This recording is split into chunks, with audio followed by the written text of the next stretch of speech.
Voilà 11 ans qu'il perd ses duels face à Alpha Condé et qu'il dénonce des fraudes électorales. Aujourd'hui, la route semble se dégager devant l'ex-premier ministre Cellou Dalein Diallo.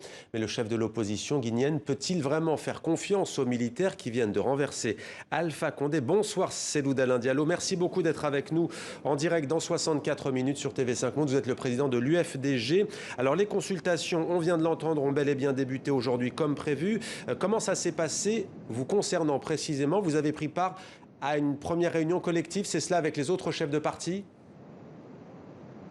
Oui, bien entendu, j'ai répondu à l'invitation du CNRD, comme la plupart des partis politiques, sinon tous, et j'ai eu le privilège de prendre aussi la parole pour d'abord les féliciter pour le sursaut patriotique qui les a animés et d'avoir renversé la dictature qui avait développé une délinquance électorale hors pair et qui avait violé de manière récurrente les droits humains. J'espère, je n'ai pas manqué de reconnaître la convergence de vues lorsqu'ils ont exposé, si vous voulez, l'exposé des motifs de leur putsch. Il y avait toutes les critiques que nous avions l'habitude de formuler contre le régime d'Alpha. Cellou Dalein Diallo, est-ce que vous êtes prêt à participer à un prochain gouvernement lorsque le pouvoir reviendra aux civils? Oui, personnellement non, mais les membres de mon parti, de mon alliance, l'ANAD, sont disposés à prendre part à un gouvernement de transition si l'objectif est d'aller dans un délai raisonnable vers la mise en place d'institutions démocratiques légitimes. Mais vous, quel rôle allez jouer? Vous présenter à la prochaine présidentielle dès que le calendrier sera connu? Oui, si mon parti m'investit, je pense que j'ai toutes les chances d'être investi et je prendrai part à la compétition. Est-ce que vous faites confiance à ces militaires? Il y a notamment, on se souvient en 2009, ces massacres au stade de Conakry qui sont dans toutes les mémoires. À l'époque, c'était aussi un putschiste qui avait pris le pouvoir par la force. Aujourd'hui, qu'est-ce qui vous donne confiance dans ces militaires?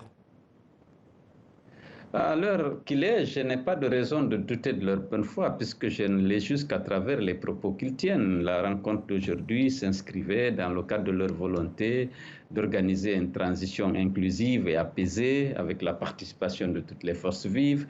L'exposé des motifs de leur intervention sur la scène politique aussi, comme je l'ai dit, vraiment me rassurait qu'ils étaient conscients.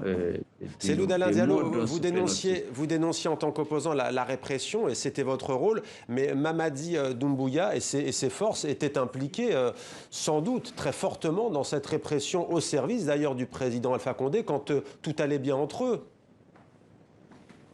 Vous avez dit sans doute, moi je ne sais pas. J'ai tout fait pour qu'il y ait des enquêtes afin qu'on identifie les auteurs et les commanditaires de ces crimes. Ces enquêtes, Alpha Condé n'a pas voulu les faire. J'espère que l'un jour ou l'autre, que ces enquêtes vont être menées. Je n'ai aucune raison, je n'ai aucun élément qui puisse fonder d'accuser le colonel Doumbouya d'être un commanditaire ou un coupable présumé de ces répressions. Merci beaucoup Cellou Dalein Diallo d'avoir répondu à nos questions en direct sur TV5 Monde.